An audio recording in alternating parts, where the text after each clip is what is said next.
സച്ചിയുടെ കയ്യിൽ നിന്ന് നല്ല അടി കിട്ടിയ ശരത്ത് വീട്ടിലെത്തുന്നു. കൈക്ക് ഭയങ്കര വേദനയാണെന്നും ബൈക്കിൽ നിന്ന് വീണതാണെന്നും അവൻ അമ്മയോട് കള്ളം പറയുന്നു. തുടർന്ന് അമ്മയും പെങ്ങളും ചേർന്ന് ശരത്തിനെ ആശുപത്രിയിൽ എത്തിക്കുന്നു. ശരത്തിന്റെ കൈക്ക് പരിക്ക് പറ്റിയതറിഞ്ഞ രേവതി ഉടനെ ആശുപത്രിയിൽ എത്തുന്നു. ശരത്തിന്റെ കൈക്ക് പരിക്ക് കൂടുതലാണെന്ന് പറഞ്ഞ് ഡോക്ടർ അവനെ അഡ്മിറ്റ് ചെയ്യാൻ നിർദ്ദേശിക്കുന്നു. ഇനി നോക്കാം പുതിയ കഥ. താൻ ബൈക്കിൽ നിന്ന് വീണാണ് കൈക്ക് പരിക്ക് പറ്റിയതെന്നാണ് ശരത്ത് വീട്ടുകാരോട് പറഞ്ഞത്. സച്ചി കൈ തല്ലി ഒടിച്ചതാണെന്ന് പറഞ്ഞാൽ അതെന്തിനാണെന്ന് കൂടി ശരത്തിന് പറയേണ്ടി വരും. അതുകൊണ്ട് തൽക്കാലം ബൈക്കിൽ നിന്ന് വീണതാണെന്ന് അവൻ കള്ളം പറഞ്ഞു. ശരത്തിനെ കാണാൻ ആശുപത്രിയിലെത്തിയ രേവതി വിവരം സച്ചിയെ വിളിച്ചു പറഞ്ഞു. എന്നാൽ അത് നന്നായി അവന്റെ കയ്യിലിരിപ്പിന് കിട്ടിയതാണെന്നാണ് സച്ചി രേവതിയോട് മറുപടി പറഞ്ഞത്. എങ്ങനെ പറയാതിരിക്കും? അങ്ങനെയല്ല ശരത്തിന്റെ പോക്ക്. അങ്ങനെ വെറുതെ ഒന്നുമല്ല സച്ചി ശരത്തിന്റെ കൈ തല്ലി ഒടിച്ചത്. അതിന് തക്കതായ കാരണവുമുണ്ട്.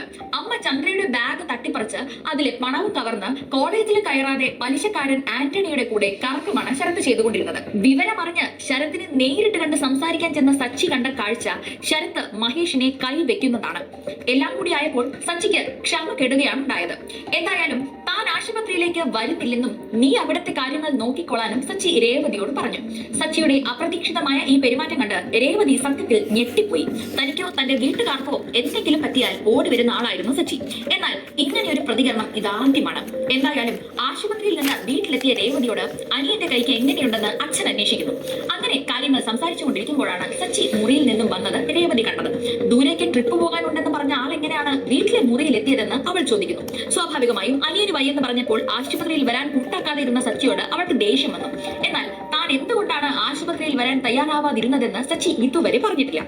ശരത്തിന്റെ കയ്യിലിരി പറഞ്ഞാൽ രേവതിക്കും അമ്മയ്ക്കും ദേവുവിനും വിഷമമാകുമെന്നോർത്താണ് സച്ചി ഒന്നും തുറന്നു പറയാത്തത്. എന്നാൽ സച്ചിയെ അക്കാര്യം തുറന്നു പറയിപ്പിക്കും വിധമുള്ള പെരുമാറ്റമാണ് രേവതിയുടേത്. പലയാവർത്തി അവൾ സച്ചിയോട് ട്രിപ്പ് പോകുകയാണെന്ന് കള്ളം പറഞ്ഞത് എന്തിനാണെന്ന് ചോദിക്കുന്നുണ്ട്. സച്ചി കാര്യം തുറന്നു പറയുമോ അതോ മറ്റേതെങ്കിലും വഴി രേവതി സത്യം അറിയുമോ എന്നല്ല നമുക്ക് അടുത്ത എപ്പിസോഡ്